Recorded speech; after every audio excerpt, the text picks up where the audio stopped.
आज हम लोग स्टार्ट करने वाले हैं new chapter that is centre of मास, जिसको प्यार से हम लोग COM कहेंगे, right. Now question arises what is centre of mass. ठीक है, सेंटर ऑफ मास ये बेसिकली क्या दे देता है, एक पोजीशन दे देता है पूरे ऑब्जेक्ट का where whole mass of the body is suppose to be concentrated, right. मतलब अभी तक हम लोगों ने जो जो कुछ NLM में किया है, मास ब्लॉक M है जिसका मास, एक ब्लॉक है जिसका मास M है, बट वो रेक्टेंगुलर क्यूबिकल शेप में, क्यूबॉइड शेप में, ऐसे कुछ डिस्कस नहीं किया था, राइट। उसको हम लोगों ने बॉक्स कंसिडर किया था, बट फोर्स किधर अप्लाई किया था, उसके सेंटर पे अप्लाई किया था, बराबर, FBD में, राइट।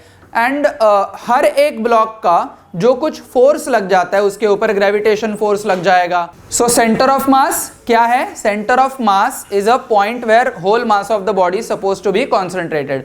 अगर मैंने क्यूबॉइड शेप लिया तो उधर फोर्स कितना लिया था हम लोगों ने, फोर्स कुछ जो F लिया था, एंड वो F एक सेंटर पे लग रहा है, ऐसे हम लोगों ने अज्यूम किया था, बराबर।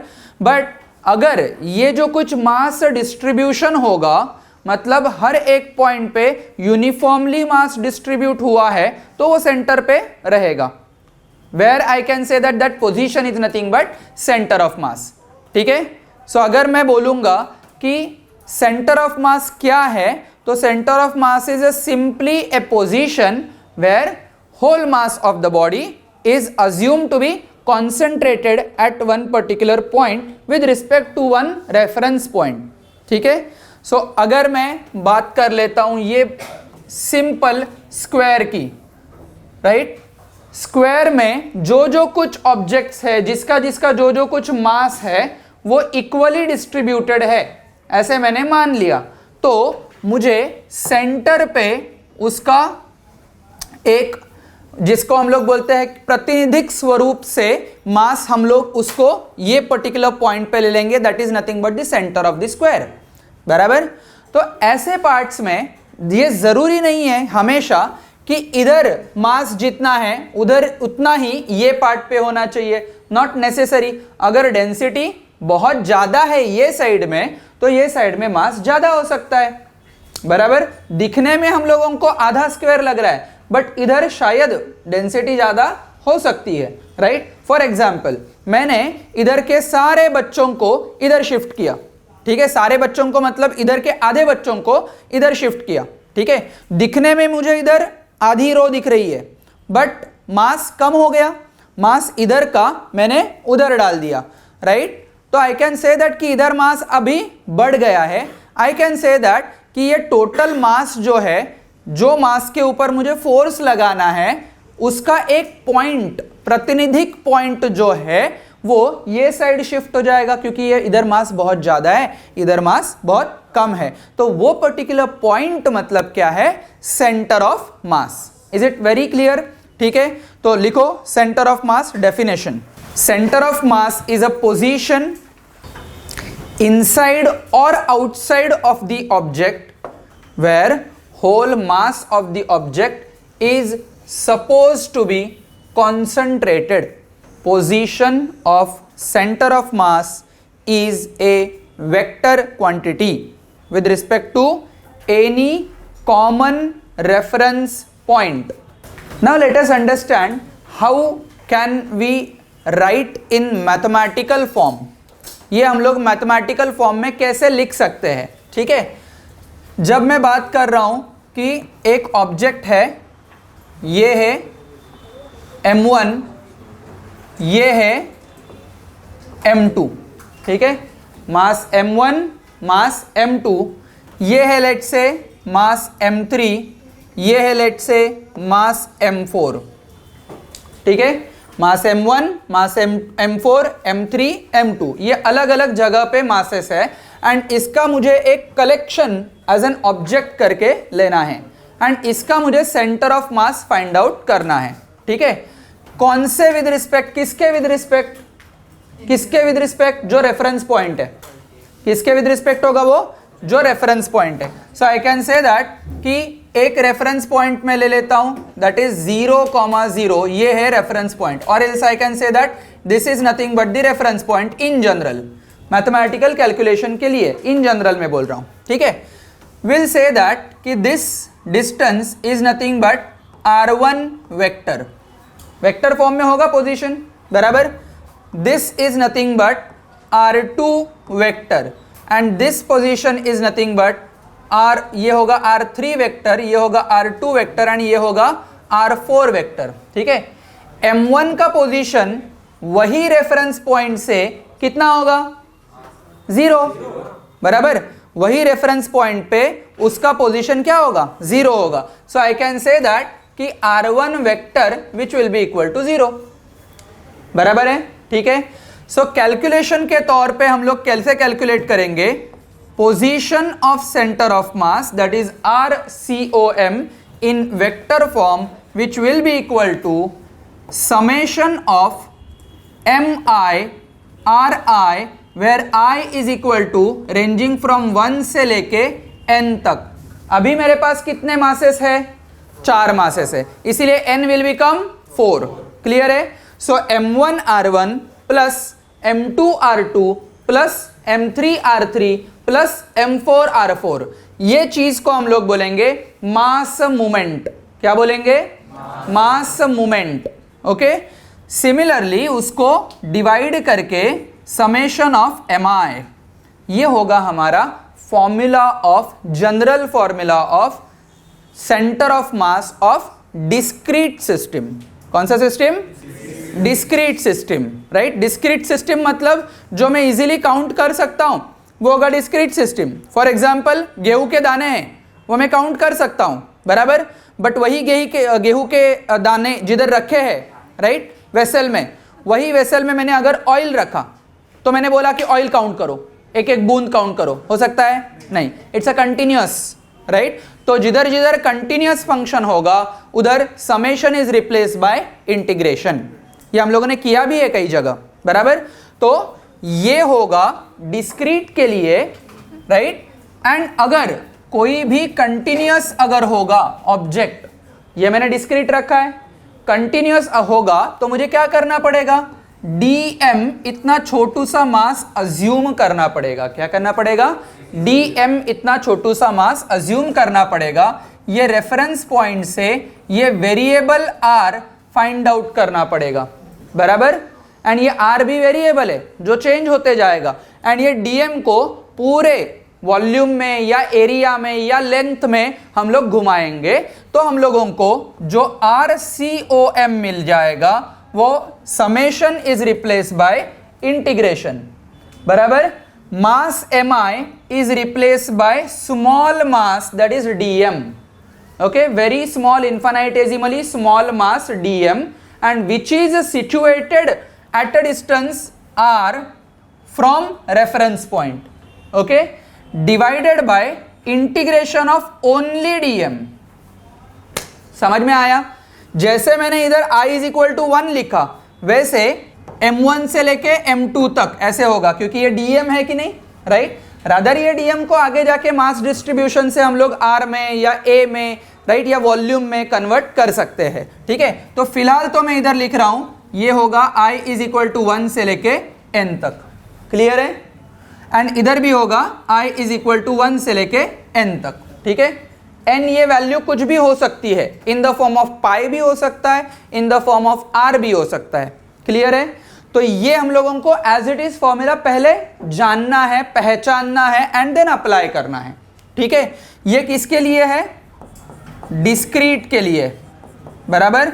ये अभी इधर यूज करेंगे हम लोग, ठीक है। ये किसके लिए है, कंटिन्यूअस के लिए, ये कंटिन्यूअस ऑब्जेक्ट्स के लिए, ठीक है। सो कंटिन्यूअस ऑब्जेक्ट्स जब भी होंगे तब इंटीग्रेशन लगाऊंगा, जब भी डिस्क्रीट ऑब्जेक्ट होंगे तब ये समेशन लगाऊंगा, ठीक है। Let us try to get that कि ये न्यूमेरिकल जो कुछ हम लोगों को मिल गया था उसको डायरेक्टली हम लोग शिफ्ट करेंगे एज एन एग्जाम्पल करके, ठीक है। इधर शिफ्ट करेंगे एज एन एग्जाम्पल, ओके। आपको m1 m2 m3 m4 इस पार्ट में दे दिया है, रेफरेंस पॉइंट दे दिया है, आपको पूछा गया है व्हाट इज सेंटर ऑफ मास। हम लोगों को जनरलाइज कैटेगरी मिल जाएगी, फिर हम लोग ज्योमेट्रिकल एस्पेक्ट से सीखेंगे। RCOM का वेक्टर फॉर्म कैसे लिखेंगे, m1 r1 vector plus m2 r2 vector plus m3 R3 vector plus M4 R4 vector divided by M1 plus M2 plus M3 plus M4। क्या बात समझ में आ गया? नीचे सिर्फ समेशन ऑफ मास ही है, इसीलिए नीचे सिर्फ M1 M2 M3 M4 इनका एडिशन हो गया। ऊपर इंडिविजुअल मास एंड वो मास का distance from reference, common reference point, इसलिए कॉमन वर्ड यूज किया हम लोगों ने डेफिनेशन में, बराबर। चारों लोगों के लिए जो कुछ रेफरेंस होगा वो कॉमन होगा, अलग अलग नहीं होगा, ठीक है। तो इसीलिए हमारा जो कुछ वैल्यू आ गया इसमें से R1 को हम लोग 0 पुट करेंगे, बाकी R2 R3 R4 हम लोगों को अभी तक तो पता नहीं है। We will just represent it in the form of vector. Okay, so इधर हम लोग लिखेंगे R1 का वैल्यू 0 है, तो हमारा आंसर आ जाएगा M2 R2 vector plus M3 R3 vector plus M4 R4 vector, ठीक है। ये हो गया हमारा जनरलाइज्ड रिप्रेजेंटेशन ऑफ, हाँ इधर M1 होगा क्योंकि M1 0 है क्या?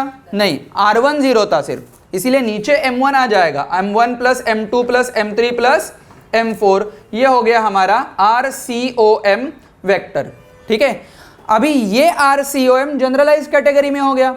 Do we have that coordinate system? क्योंकि ये वेक्टर तो हम लोग कोऑर्डिनेट सिस्टम के फॉर्म में लिखेंगे ना। फॉर एग्जाम्पल ये तो हॉरिजॉन्टल में आई कैप में जा रहा है, ये लिख सकते हैं हम लोग आई कैप के फॉर्म में। ये टेढ़ा वेक्टर है, उसको मुझे रिजॉल्व करना पड़ेगा, बराबर। एक्स डायरेक्शन में एंड माइनस जे कैप में, I cap and minus J cap में। ये भी टेढ़ा है तो उसको minus I cap and minus J cap में जाएगा, right. So why not we simplify it already in the form of X COM and Y COM। मतलब R के बदले अगर पहले ही मैंने x एंड y ऐसे अलग अलग किया तो इजी हो जाएगा फॉर मी, बराबर। अलग अलग coordinates of centre of mass आ जाएगा, ठीक है। फिर से बता रहा हूं, अगर मैंने ये जो कुछ RCOM लिया है उसमें से जो R2 R3 R4 आया है वो टेढ़े वेक्टर है, इनका सेम डायरेक्शन है क्या? नहीं, तो डायरेक्टली एडिशन होगा नहीं, it's will become vector addition, ठीक है। तो अगर मैंने इसको और सिंप्लीफाई किया in the form of x and y तो कैसे हो जाएगा? तो इस प्रकार हो जाएगा कि x coordinate of centre of mass will become mi xi, r के बदले क्या आ जाएगा? x। तो वो पर्टिकुलर पॉइंट का सिर्फ x कोऑर्डिनेट हम लोगों को फाइंड आउट करना है, ठीक है। mi xi का summation divided by summation of mi, ठीक है। आप इजीली बता सकते हो y COM क्या हो जाएगा? समेशन ऑफ, बोलो बोलो बोलो बोलो बोलो, mi yi divided by summation of mi। z के फॉर्म में क्या होगा? Summation of mi zi divided by summation of mi, ठीक है। अभी इसी पार्ट को हम लोग और एक एग्जांपल के तरीके से देखेंगे एंड क्लियर कट वैल्यू निकालेंगे coordinate of centre of mass, ठीक है। मतलब एक प्लेन में कोऑर्डिनेट ऑफ सेंटर ऑफ मास हम लोगों को मिल जाएंगे x coordinate and y coordinate, ठीक है। 3D में आ जाएंगे x, y and z coordinate of centre of mass, right. जैसे क्यूब में, क्यूब का जो सेंटर है वो एक पर्टिकुलर कोने से अगर मैंने देखा तो वो 3D फॉर्म में आ जाएगा, मतलब एक आई कैप, जे कैप, जेड के कैप, ये तीनों के फॉर्म में आ जाएगा, राइट। सो तीनों अलग अलग हम लोग फाइंड आउट कर लेंगे उसमें, ठीक है। फिलहाल तो हम लोग 2D के लिए स्ट्रक्चर बनाएंगे। अगर मैंने ये एक स्क्वायर के फॉर्म में मासेस रखे हैं वर्टाइसेस पे, मान लो वो मासेस है, अलग अलग मासेस है, let's say will take the value and will get the idea कि एग्जैक्टली सेंटर ऑफ मास क्या किधर कैसे होगा।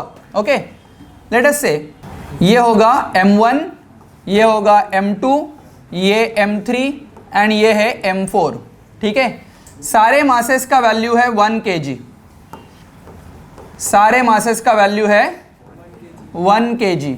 चलो ये मास का वैल्यू मैं अलग रख देता हूँ 3 kg, थोड़ा सा डिफरेंस समझ में आ जाएगा आपको, ठीक है। ये 3 kg, ये 1 kg, 1 kg, 1 kg ऐसा है, राइट। एंड आपको पूछा गया है find position of centre of mass from position of M1। मतलब मुझे ओरिजिन किधर रखना है? M1 के इधर। ओरिजिन किधर रखना है? M1 के इधर। ओके, तो मैंने ओरिजिन M1 के इधर रखा है, ठीक है। साइड आपको दे दिया है, इट्स अ स्क्वायर, ये स्क्वायर है, एंड आपको साइड दे दिया है 5 मीटर। कितना दे दिया है? 5 मीटर, ठीक है। सो अभी सिर्फ एंड सिर्फ put the value and get the answer करना है। कैसे करना है? सबसे पहले M1 के कोऑर्डिनेट्स निकालने हैं दोनों, M2 के कोऑर्डिनेट्स निकालने हैं दोनों, M3 के दोनों एंड M4 के दोनों, ठीक है। सो हम लोग इधर एक एक्सेस बनाएंगे, दैट इज एक्स एक्सेस, ठीक है। इधर एक एक्सेस होगा जो y एक्सेस होगा, ठीक है। इसके कोऑर्डिनेट ऑलरेडी है, बराबर, तो मैं इधर लिखूंगा x1 is equal to 0, y1 is equal to 0, बराबर। x2 इज इक्वल टू कितना? ये हो जाएगा x2 कॉमा y2, कितना हो जाएगा? 5 0। तो मैं इधर x2 is equal to 5, y2 is equal to 0, बराबर है, ठीक। इधर क्या हो जाएगा? सोच लो, क्या हो जाएगा? x3 y3 कितना होगा? 5 5, कितना होगा? देखो वर्टिकली भी कितना है? 5, हॉरिजॉन्टली भी कितना है? 5, राइट। उसका डायरेक्ट पोजीशन अभी नहीं निकालना है, अभी क्या निकालना है? x coordinate and y coordinate, right. Difference समझा आपको? ठीक है। तो मैं कैलकुलेट करूंगा कि भाई x3 is equal to 5 and y3 is also 5। What about y4 x4?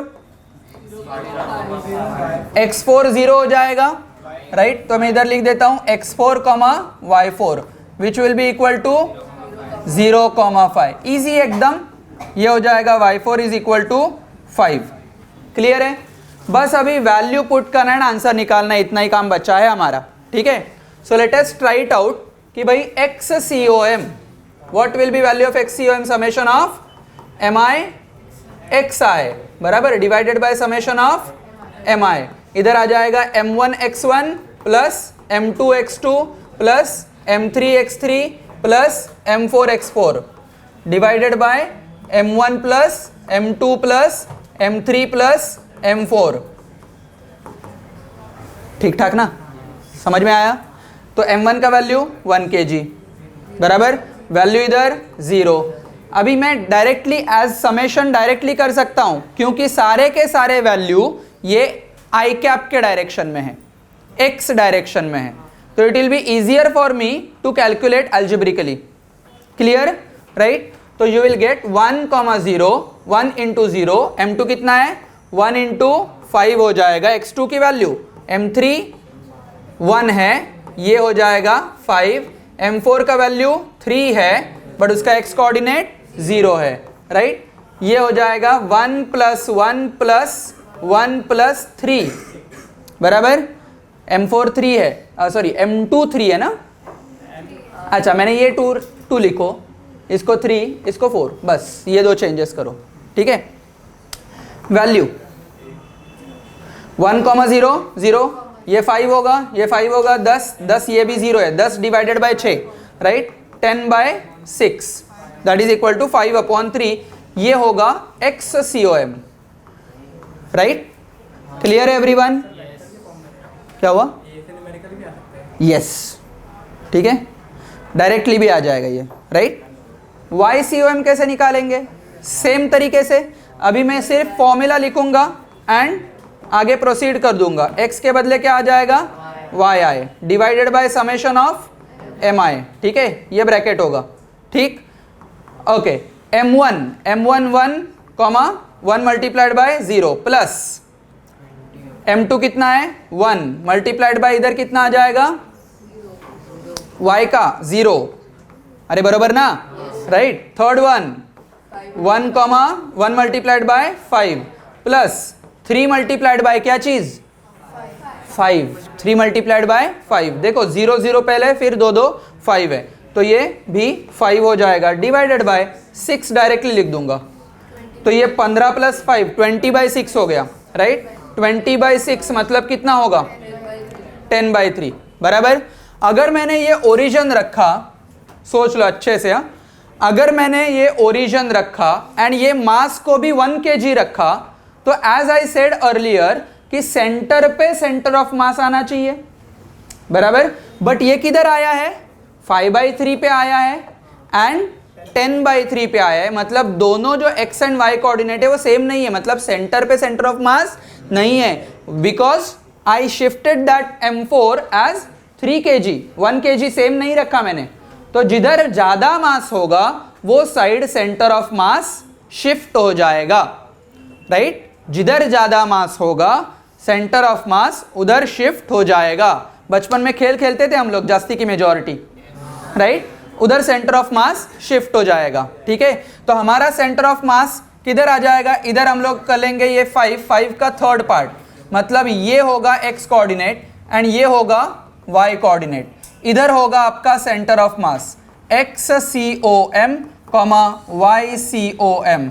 This will be your coordinates of center of mass, or else I can say that position of center of mass with respect to origin. We calculated it in the form of coordinate XCOM and YCOM. अगर आपको पूछा कि what is this position of center of mass from the reference point 0,0, then we need to calculate under root of XCOM square plus YCOM square. Pythagoras theorem, बराबर? Vector के form में हो जाएगा वो, vector addition, magnitude of resultant, clear, right? वो भी calculate कर सकते हैं, वो कैलकुलेट करके आंसर निकालो, खत्म। चिंटूस पार्ट है, सेंटर ऑफ मास मतलब, ठीक है?